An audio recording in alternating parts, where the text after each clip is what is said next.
Hello and welcome to the Scholar Circle, Scholarcircle.org. I'm Maria Armoudian. In this hour, just how much does the U.S. military pollute the environment? What is its role in climate change causing greenhouse gas emissions? Our next three guests have been measuring this impact. With us is Neta Crawford. She is professor of political science and department chair at Boston University and the author of the book, Accountability for Killing, Moral Responsibility for Collateral Damage in America's Post-9/11 Wars, and the research paper, Pentagon Fuel Use, Climate Change and the Costs of War. Benjamin Neimark also joins us. He is senior lecturer at the University of Lancaster in the UK and author of Speaking Power to Post-Truth, Critical Political Ecology and the New Authoritarianism.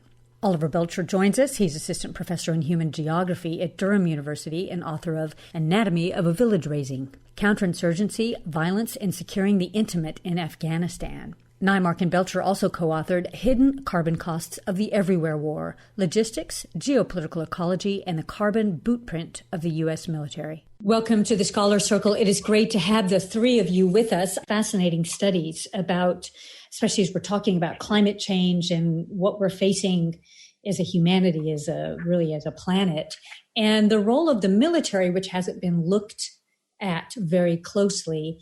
I thought perhaps Ben Neimark, Oliver Belcher, you co-authored this piece. That's what prompted me to want to do this. I thought we would start with your study and kind of how you came to the study and how you conducted it.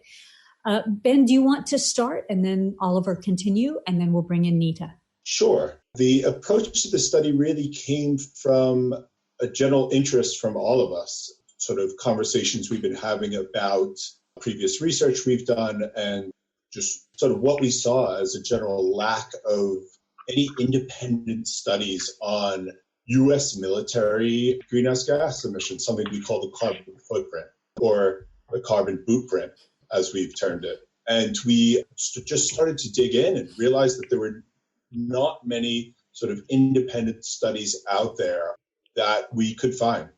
There were a number of Department of Defense studies and a few other studies on the costs of war, which is a project of one of the scientists here, but nothing published particularly in geography journals, which we were interested in exploring. And Oliver, what would you add to this? Like, how did you actually get the data? How did you crunch the data? How did you make sense of the data? Well, I think originally what we were trying to do was produce a kind of carbon emissions study of the U.S. military. But what we found very quickly was it was difficult to get reliable data on those figures. I think Neta and Ben will have more to say about this than I will, but there's very sparse reporting on the kind of U.S. military's hydrocarbon use and their emissions generally. And so what we did, we kind of took some routes looking at the Department of Energy, other agencies, and we ended up in the course of our work coming across a massive bureaucratic agency called the Defense Logistics Agency. And what this agency does, what they're tasked with is essentially delivering all sorts of goods and material to the U.S. military on all its bases and missions around the world. Those can be humanitarian missions, humanitarian aid, to food, to different bases, to weapons and hydrocarbons. And we became particularly interested in a sub-agency within the Defense Logistics Agency called the DLAE, Defense Logistics Agency Energy Sub-Agency, which was tasked with just providing hydrocarbons to the four branches of the U.S. military. So we wrote a series of Freedom of Information Act requests, submitted those, and got back a pretty extensive data set on the purchases made by the U.S. military of various sorts of fuels, ranging from warships to fighter jets, to land vehicles, to tanks, what have you, and that show those receipts and the distribution of those hydrocarbons across the world, and within the United States and across the world. And what's significant about that agency is that it's sort of a one-stop shop for hydrocarbon purchases within the U.S. military. So that's more or less how we came to the kind of basis for our study, which looked at the supply chains that supply hydrocarbons to various parts of the U.S. military, both domestically in the United States and across the world. And Neta Crawford, you also have studied the impact of the military on the environment, particularly climate change. How did your study compare to Ben's and Oliver's? Well, I had no idea that they were doing their work. And I independently, because of a class that I was teaching last fall, needed to understand the way that the Pentagon was thinking about both the problem of climate change and their responses to it, in particular, what they saw as their vulnerabilities. And so I went to try to find a number, any number that would give me an indication of the scale of the Pentagon's contribution to global greenhouse gases. And there wasn't one. There were numbers for, short time periods or 1 year.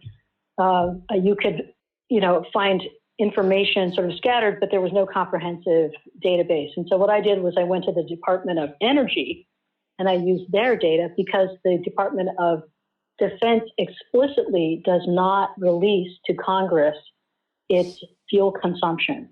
And that's the same thing that the other scholars ran into. So I had to use a proxy number, which is the Department of Energy's information. So I got that data from 1975 to 2017, the most recent year.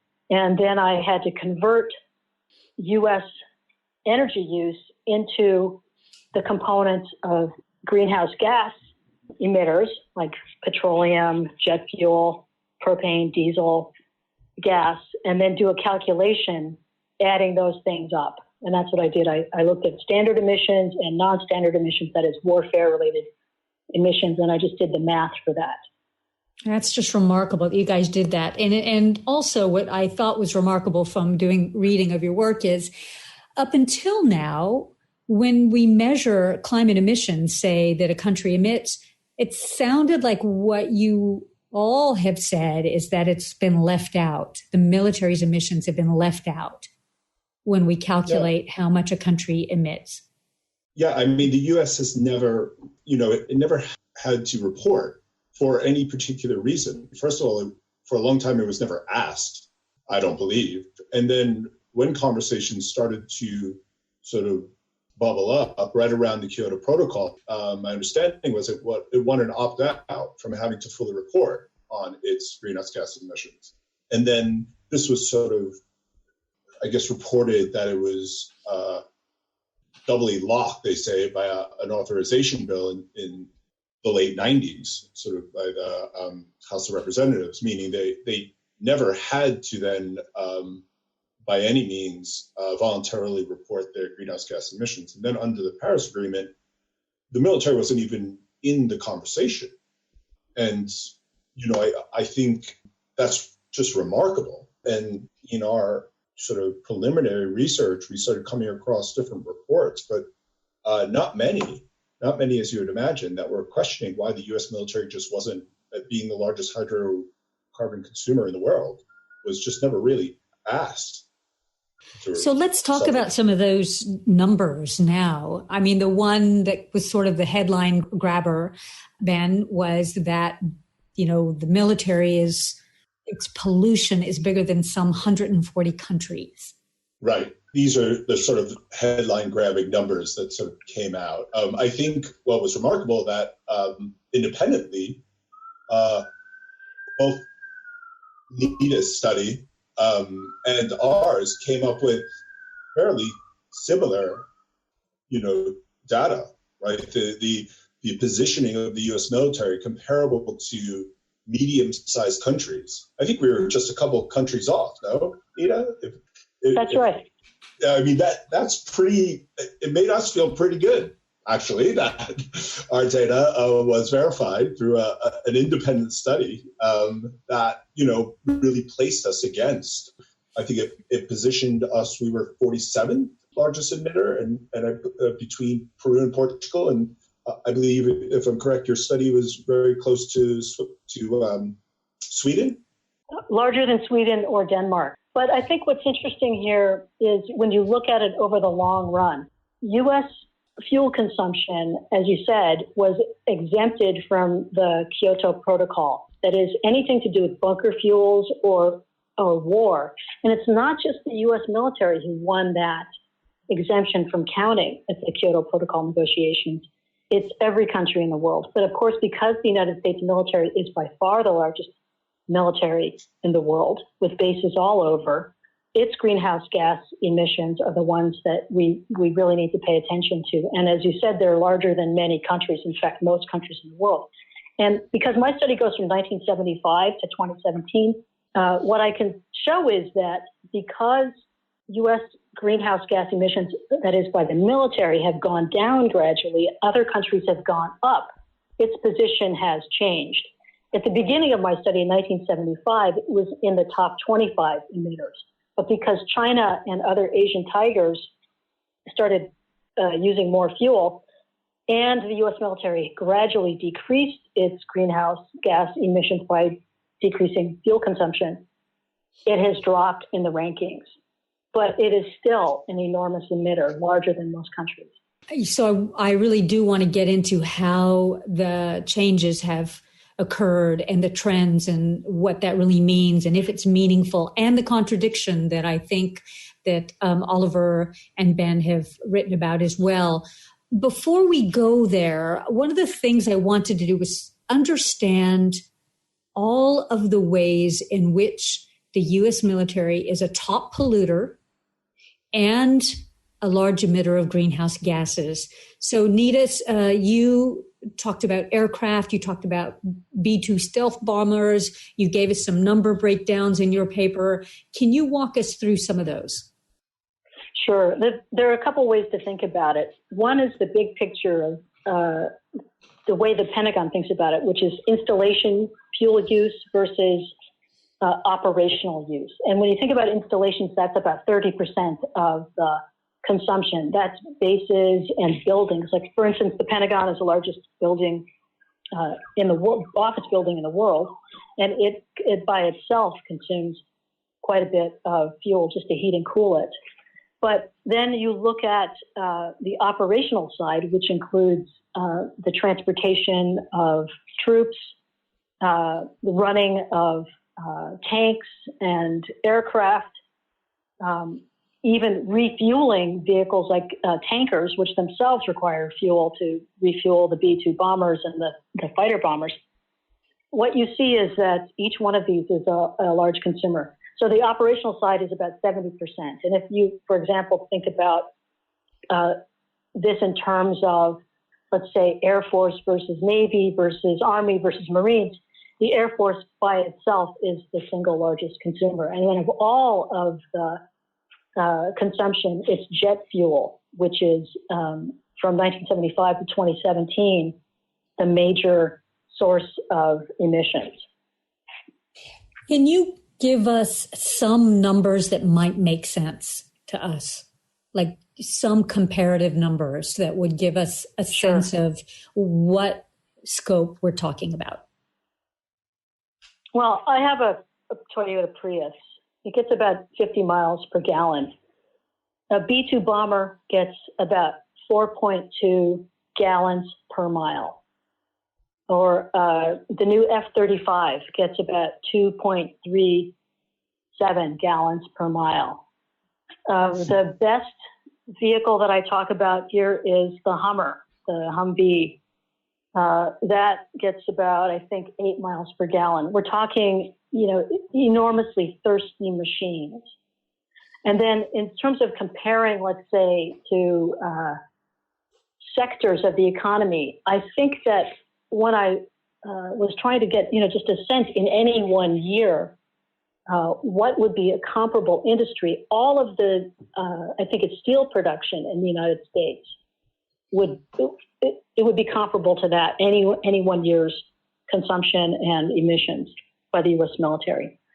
So it's really hard to get one's head around because it is so enormous. But when you think about it in terms of the entire U.S. economy, It seems, however, that it's not as large. But you have to also understand that it's about between 77 and 82% of all U.S. government emissions, all the military emissions, in other words, comprise the bulk of U.S. government emissions. You are listening to the Scholar Circle, scholarcircle.org. I'm Maria Armoudian, and we are talking about the environmental impact of military operations. I'm just looking at some of the numbers that I pulled out of one of your papers. And this is from your paper, for example, the B-2 stealth bomber, which holds more than 25,600 gallons of jet fuel, burns 4.28 gallons per mile, and emits more than 250 metric tons of greenhouse gas over 6,000 nautical mile range. Can you help us understand that in layperson's terms? So if the United States wants to take a B-2 from the middle of the country in Missouri to somewhere in the Middle East, it's got to put up about 12 tankers to make sure that it makes it there with adequate fuel and comes back and can perform its mission. And those tankers themselves get about 2.9 or 3 gallons per mile. So in any one mission, let's say it's a 12 or 14,000 mile mission, it's itself putting up about 500 metric tons. And then it will not go alone. As I said, it will go with these tankers, the KC-135 or the KC-46 tanker, and they will be flying about preparing to refuel this plane when it needs more fuel. So any one mission is quite fuel intensive. Oliver, what would you add to this? You looked in these path dependencies. How does this compare to what Neta is telling us? Oh, I think it's very important. You were speaking earlier about reporting, which is kind of looking at, the past and to what extent the U.S. military complied or didn't comply with stating its emissions production. But what path dependencies, what that emphasizes is really the future-oriented aspect of these weapon systems, or as Neta was speaking to, the installations that the U.S. military builds and uses for years to come. And what's significant about those is that it locks in the U.S. military to hydrocarbon use for a generation or two of these particular weapon systems. So you might, for example, look at the new F-35 program, which has been a controversial jet fighter program, but has also been a lot of investment in that program for a decade now. And the U.S. military is selling that jet around the world to various militaries. And what that does is it locks in not only the U.S. military to a weapon system that consumes vast amounts of hydrocarbons in its own right. Jet fuels, as Neta mentioned, and as we show in our study, are the biggest culprit for greenhouse gas emissions. But other militaries who buy that weapon system, buy that F-35, are also locked in to that particular hydrocarbon use. And so those path dependencies are very important to consider if we're thinking about how to actually mitigate or tackle this problem in the near term and the long term, and thinking about what kind of priorities are being set within the military for particular weapon systems or installations that use these fuels over the long duration. It sounds like what you're also saying is not only does it lock us into these weapon systems, it also locks us into a particular economy. That's exactly right. I mean, and I think that the big kind of questions now that are circulating about how to transform an economy or pivot an economy away from a hydrocarbon fuel-based economy to something else, at least within the United States. I mean, you can't talk about that seriously without talking about the U.S. military as the largest institutional actor, environmental actor within the U.S. Ben Neimark, what would you add to this? There's a few things here, of course. As Oliver just mentioned, the U.S. military is seen as many things, but it's sometimes called out for its environmental record, usually in terms of It's sort of in Vieques, Puerto Rico, we hear a lot about sort of around testing of bombs and military base sort of pollution and other things. But we rarely talk about it as a sort of climate polluter, as a large environmental actor. Most focus is on civilian use of fuel consumption or civilian large multinational company sort of use of hydrocarbon. And so we're trying to sort of turn that gaze on the U.S. military as a environmental actor. But it's, of course, as we mentioned, it's also an economic actor. It's by far one of the largest sort of economic actor. It moves markets, as one of the co-authors and I wrote about in a previous paper. It's use of drop-in biofuels for its Great Green Fleet. It was a U.S. Navy initiative to sort of turn its fleet green. And we demonstrated that it actually moved biofuel markets in places like Southern California. I mean, there was an incredible sort of logistical infrastructure built to literally move biofuels from where they were being processed to fuel these ships, the Great Green Fleet. So it's really important to think about not the U.S. military as many things. One, as an environmental actor, but for sure as a political, economic actor as well.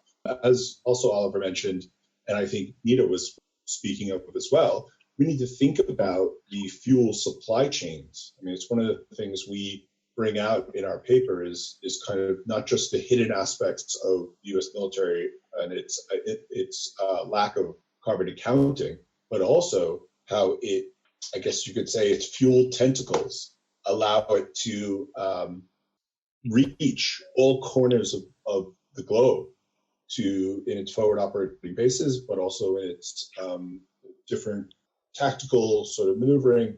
It now is able to conduct military operations anywhere in the globe, and that's because of its global hydrocarbon supply chain.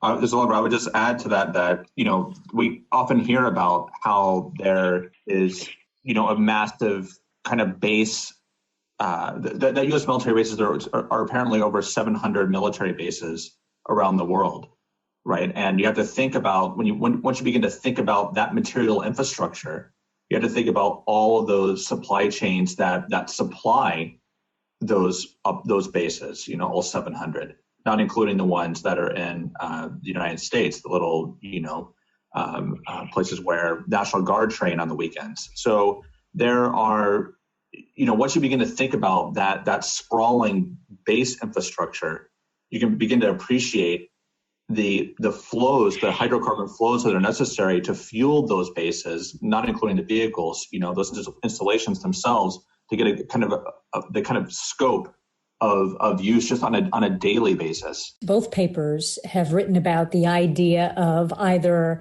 in Nita's language, it was continuous war since 2001. And Oliver and Ben, in your paper, you talked about everywhere war. So is this kind of interconnected with the environmental impact? Well, that's my argument, yes. I think that when you think about this 17 and a half years of continuous war, by the United States, and you just look at the period from 2001 to 2017, what you see is that about 400 million metric tons, more than 400 million metric tons, has been associated with the fighting of these wars themselves, just in terms of fossil fuel consumption and greenhouse gas emissions. That's just the fighting of it. And then you add the installations, which, as was mentioned, are essential to support the fighting. But I wanted to actually go back and connect to something else that was said about the nature of the situation here. It's not just that the United States has the world's largest military, spends more than its adversaries combined, and has the capacity to intervene anywhere It's that it uses greenhouse gas emitting ships to patrol access to fuel. So to protect the United States' access to fuel and other countries' access to fuel.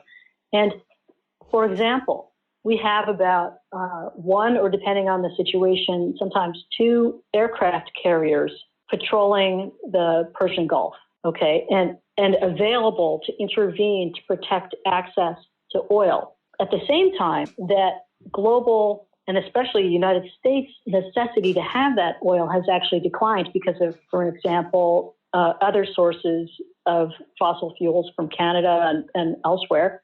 And in addition, reductions in the need, that is greater renewable energy. So what we're doing is we're spending fuel, consuming it to protect oil and without actually rethinking that mission. And so the circular nature of that has not been part of the Pentagon calculation.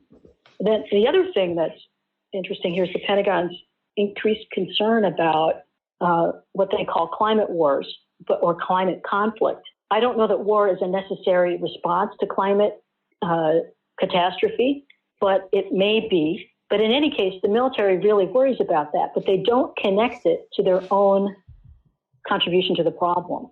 Instead, they're worried about their bases. It's interesting you say that. I know from my days as an environmental commissioner in Los Angeles about this concern that the military had. They came and actually testified in front of our commission about what climate change really means in terms of conflict. And there have been some studies in political science about how climate change correlates with more violence. And of course, the effects that it has on resources, water, droughts, food, which can fuel conflict as well. But so there are all of these interrelationships. And what sounds like what you guys are all saying is, well, yes, they're expressing their concern about this on one hand and trying to do a little bit of greening. Nita, you talked about that in your paper, like how they've decreased some of their emissions over the trend, but perhaps it's a little bit paradoxical. It's ironic, and actually what they're doing is counterproductive. They're making the problem worse, the thing that they fear. I think that one of the reasons why that hasn't been acknowledged is the sort of allergy in this administration, but also in previous administrations, to admit that climate change is human caused and that burning fossil fuels is the cause of it. But I also think that there is little incentive to really rethink U.S. foreign policy if what you've got is an entire economy that believes it is dependent on fossil fuels. But as we move away from that, as we create an economy based on other things, I think that the renewable energy, that is, you could see that there's an opening to rethink U.S. foreign policy. But these things have to go hand in hand. We have to be willing to say that we'll accept a little bit more vulnerability in the world to help make sure that the worst things don't happen. You know, Ben and Oliver have also written about a little of this as well, like sort of the contradictory nature of this. So Oliver, perhaps you can start, Ben could come in, about how, yes, there's this investment in fossil fuel delivery infrastructures, and then the renewables and alternative fuels, there was a little bit of movement toward them, but then you said they've been dropping out of the documents. So how do you see what's going on here? Well, I think Ben has written about this more than I have, so he'll probably have more to say. But, you know, having been studying the U.S. military now for over a decade pretty intensely, I mean, there's been several instances where the U.S. military has, unlike Republican administrations, has acknowledged that climate change is a human-made problem and has begun to rethink strategic orientation in various parts of the world around a changing climate. I used to live in Finland, and I was there for 5 years, and during that time, one of the big geopolitical question marks in Finland and the surrounding area was, you know, what's going to be the status of the Arctic once the ice cap melts. And the U.S. military, along with Canada and Norway, the United Kingdom, Russia, have Sweden, of course, have all been thinking or have been strategically orienting themselves to these new channels that are opening within the melting Arctic where there just weren't navigation paths before. And so what you see is, on the one hand, an acknowledgement of human man-made climate change, of global warming, and how that's creating the conditions for new types of global warming around places where you have jockeying for a geostrategic position. But the way to get there, as Neta was just saying, was by relying on weapon systems and vehicles and all sorts of weaponry that are reliant on fossil fuels themselves, that are kind of creating this feedback loop. So you have a farcical scenario in a way that it's hard to see, what direction that's going to go through without a grassroots movement in those countries that begin to reignite critical questions about the U.S. military and its role around the world. Ben Neimark? As we mentioned, the American military sort of climate policy remains fundamentally contradictory. There's been these sort of, I guess one might call it, half-hearted attempts to sort of green certain aspects of its bases. And as we mentioned, the Great Green Fleet, which was probably the largest initiative in the early 2000s to sort of demonstrate a particular type of green military. But it's fundamentally contradictory, right? Because you're seeing, as both Neta and Oliver mentioned, there's just a sort of number of countermeasures done to sort of ensure that hydrocarbons are protected, that they keep flowing, and that we build particular hardware that is dependent on these fuel sources. But it would be shrewd not to sort of call out the fact that climate change, although can be linked, and I want to be careful not to sort of draw a direct causal link to conflict and climate change, although for sure there's evidence to show that there are connections between sort of conflict and environmental change, that it presents an opportunity for the U.S. military. There's now they'll be called upon to be sort of the humanitarian force that comes in and now directs missions in flood-prone areas and also to be on the front lines of different and new opportunities to use different parts of their hardware and sort of show a sort of soft power abroad through new humanitarian crises that will come through climate change-induced effects. I guess having said that, there needs to be a way in which to see this. And I think what we were talking about before, in particular, certain lock-ins, this is a really, I wonder, and Oliver and I have been talking about this quite a bit with Patrick, about whether or not one of the reasons why we don't call out the U.S. military is because we just don't see it beyond the sort of political buy-in, but it just seems like an intractable problem that is too big. And thus, why don't we sort of try to tinker around the edges? And we're arguing that, no, it's not too big. It's extremely important that we start conducting research, independent research, and that we start to look at the military as a critical environmental and climate actor. And saying that, and one of the things that I think we also have been speaking about is, and Oliver just sort of alluded to it, is how does papers and our publications get used and transform into what might be street politics or resistance to climate change or such large institutions. And sort of what I don't think we've seen sort of anti-war environmental activism since, I think the last time we saw such mass mobilization was against sort of nuclear testing in the 1970s and 80s. And so I think, sorry. And And so I think what we would really be looking for is a sort of similar type of coalition politics that might come out of this work that would resist against what we see as the U.S. military as such a large climate actor. Well, Ben, with you saying that and with you writing a little bit about how to address the post-truth era where, a big chunk of Americans, including highly educated ones, deny the connection between carbon emissions and climate change. I mean, how do you even envision something like that in this environment?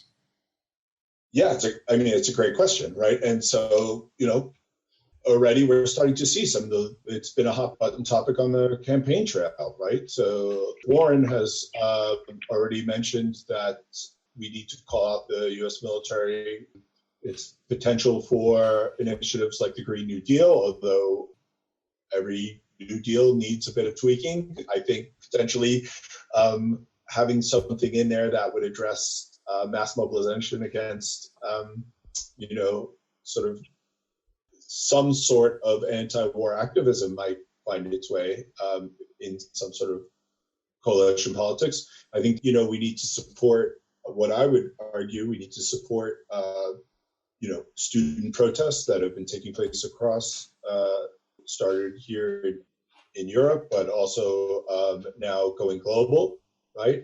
We need to really get that conversation going with sort of the youth and in support of, again, street politics around this.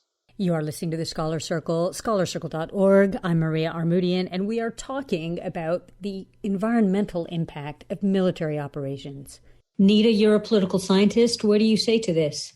Well, there's so many threads here. I want to just go back to the connection to war, and then I want to talk about a few other things. But in particular, there are things that I did not calculate in my paper. And one of them are the war-related emissions that have to do when the United States and, let's say, ISIS or Iraq have targeted oil infrastructure. And oil infrastructure has been targeted in the most recent wars, including in the U.S. war against ISIS in Iraq and Syria most recently. So there are other ways that the military contributes massively and to greenhouse gas emissions. We have to question whether or not the long-term value of taking a particular piece of territory is worth the emissions of starting these oil well fires, or which go on for months and sometimes longer than a year, or fires at refineries.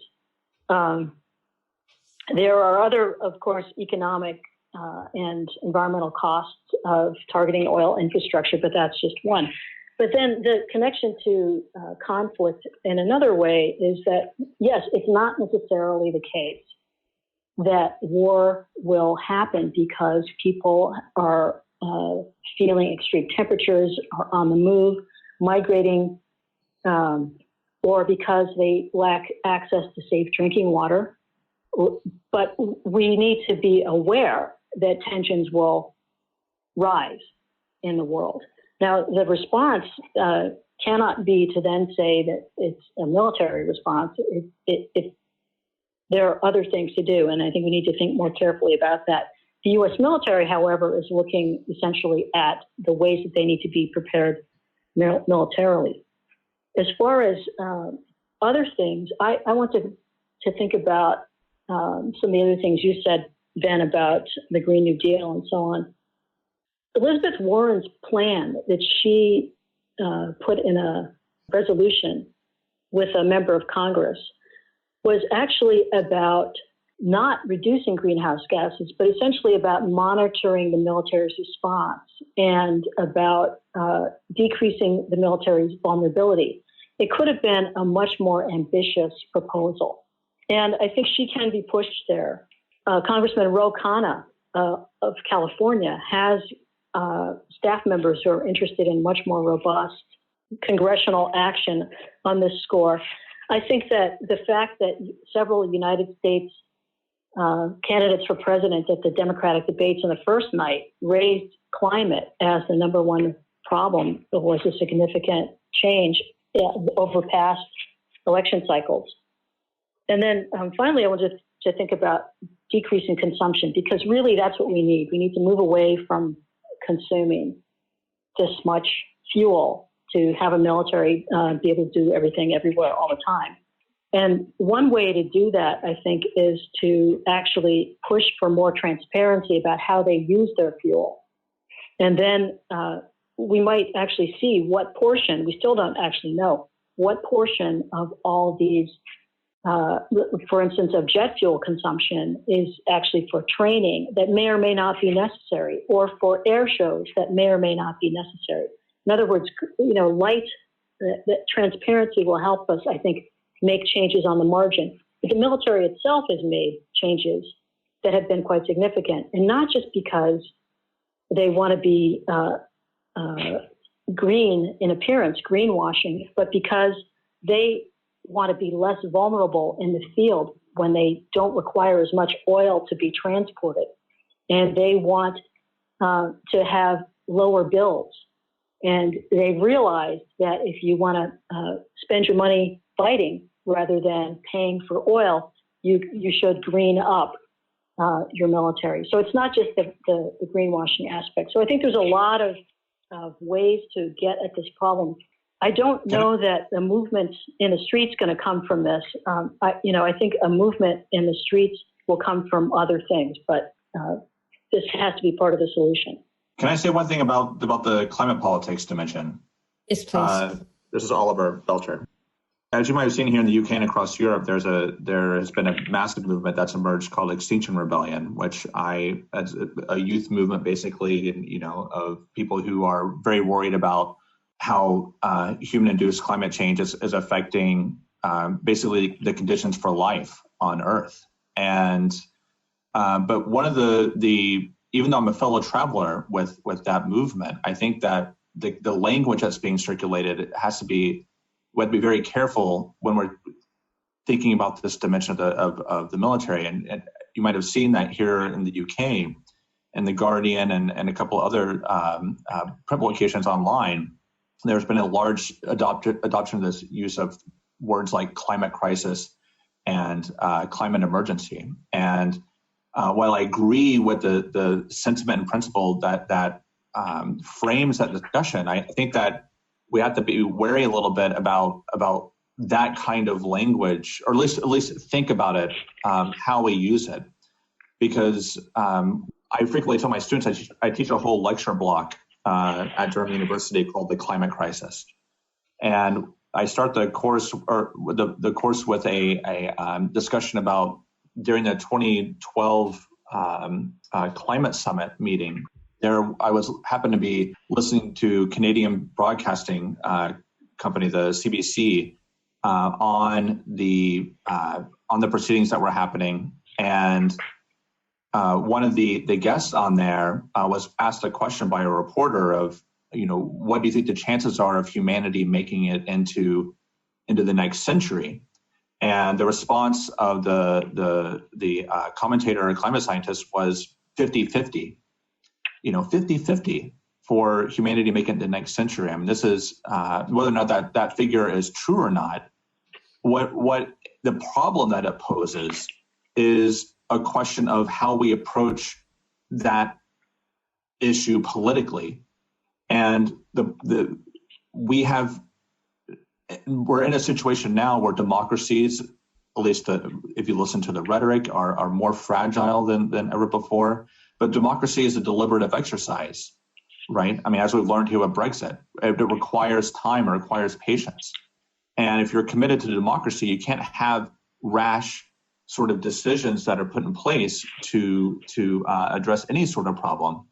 But you have this massive global climate change problem that is effectively shifting the sands beneath our feet. And you have this tension at work where our political institutions may not be aligned to deal with this particular problem that poses potentially a massive problem for not only my children, but for my potential grandchildren in the future. And so when you use words like climate change or climate emergency and climate crisis, what you're evoking there is a state of emergency, which is not a democratic exercise, right? That is something that requires a different type of power to address things, right? And where militaries are there at the forefront of combating those, of ensuring order in states of emergency. So I think that we need to think about how the kind of language that we're using to talk about this problem, if we're going to be thinking about a climate politics for the near term, because certain terms have connotations that to them that aren't don't necessarily have a fidelity to the democratic enterprise that I'm assuming we're still committed to at the moment. Ben Neimark? Yeah, just to turn back on I think that's a really important point. When we're thinking about just ourselves, and this just does seem like such a massive thing to take on, right? I mean, it just seems there's, okay, it's one thing to talk about reduction of our meat consumption, a reduction of our individual sort of the number of flights we take. But then when we start thinking about how do we crack the U.S. military here? I mean, if anything, I think that's where the conversation needs to start. If we don't start thinking about it, what we really need is, to begin with, is ultimate transparency here. We need to be pushing for it and demanding it. And because the more and more we see, I mean, we already look at the U.S. military, like it or not, as a trendsetter, as an innovator, right? I mean, how many times do we hear someone say the best and amazing inventions come out of war? More specifically, because the U.S. military has privileged access to space and nature and oodles of money.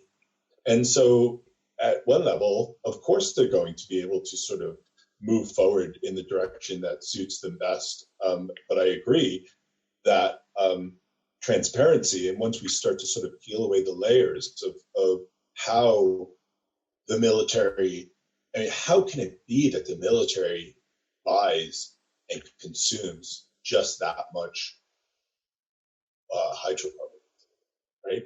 I mean, once we start to sort of look at the numbers and then we start to peel away the layers and start to see sort of its supply chains and its fueling operations and the other things, I think we're going to start to figure out, as we say, kind of being able to turn off the furnace by cranking up the heat on the U.S. military, right? It's sort of an apt way of thinking about that. I agree with Nita. I think that the U.S.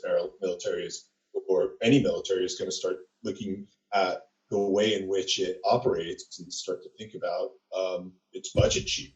And, if we present them with particular options by in which they might make choices that they will be kind of forced to make or they choose to make, we can start to sort of really make a difference here. I mean, call me having an optimistic bias, but I really think this is the start of something that both Nita's paper and our paper and hopefully more research in the future that will start to sort of demand such transparency. And if we don't get it, then we'll have to start to study it without sort of self-reporting in other ways. Final thoughts, Nita Crawford.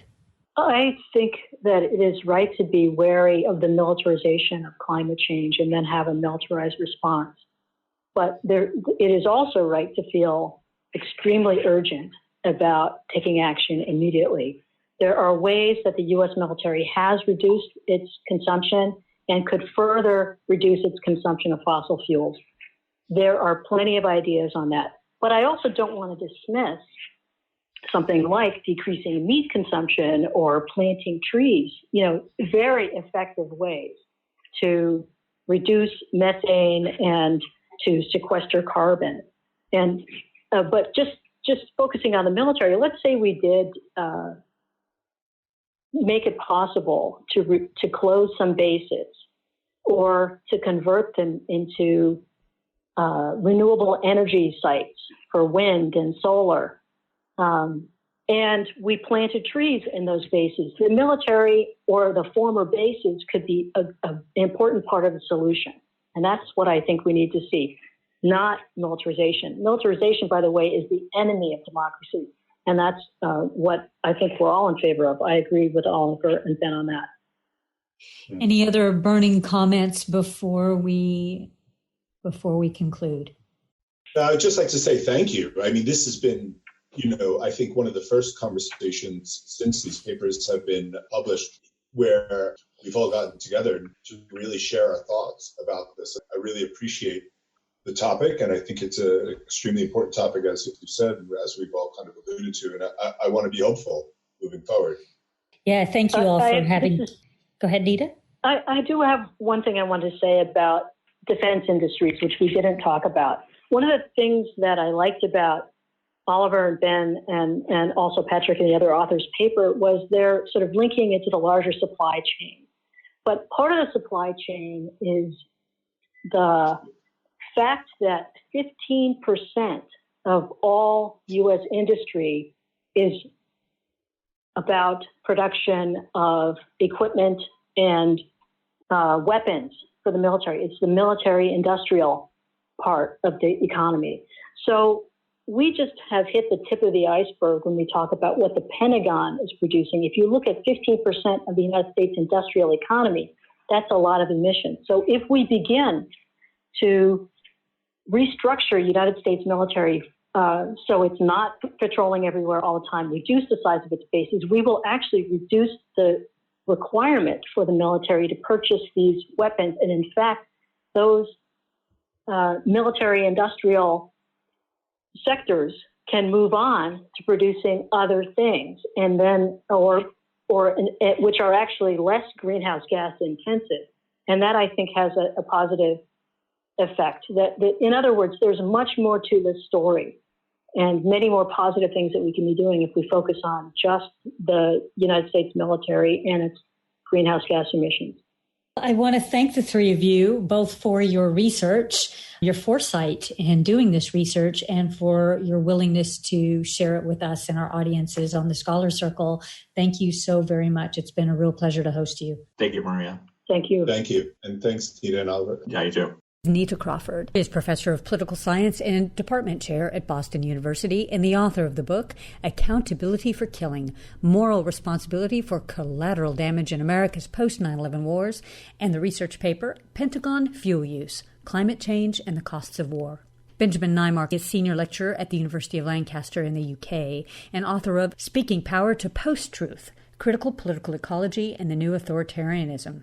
Oliver Belcher is assistant professor in human geography at Durham University and author of Anatomy of a Village Raising, Counterinsurgency, Violence, and Securing the Intimate in Afghanistan. Neimark and Belcher also co-authored Hidden Carbon Costs of the Everywhere War, Logistics, Geopolitical Ecology, and the Carbon Bootprint of the U.S. Military. And that's it for today's show. Thank you to all of our guests and to those who make this program possible. To Sud Dongre, our webmaster, Ankine Arasian, Melissa Chiprin, Mike Hurst, and Tim Page. Most of all, thank you for listening. If you missed part of the show, you can check out our archives at scholarcircle.org, kpfk.org, and please like us on Facebook, follow us on Twitter at Armoudian, and we'll see you next week.